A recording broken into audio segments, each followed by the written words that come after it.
Flying over people is a pretty confusing topic in the drone world.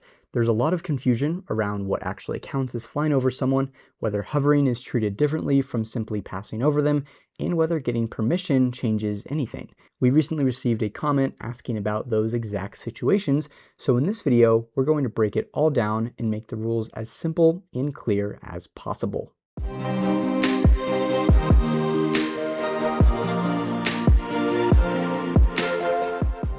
And before we get into it, we're not here to debate whether these rules are good or bad. We're simply explaining what the FAA's current rules say so pilots can understand them and make informed decisions.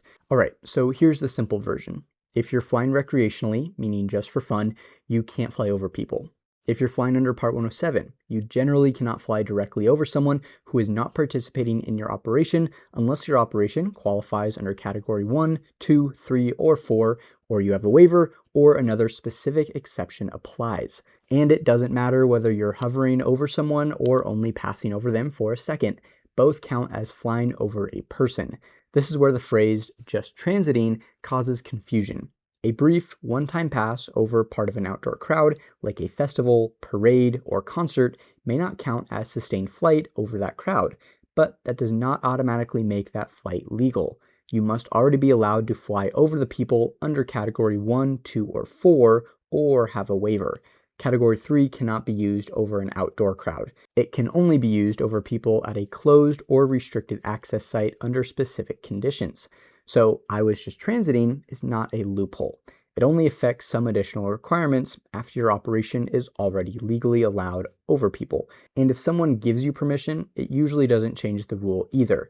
A person does not become a participant just because they say, sure, you can fly over me. They generally need to be directly involved in safely conducting the flight, such as the remote pilot or visual observer. There are also limited exceptions. For example, you may fly over someone who is under a covered structure or inside a stationary vehicle that provides reasonable protection from a falling drone.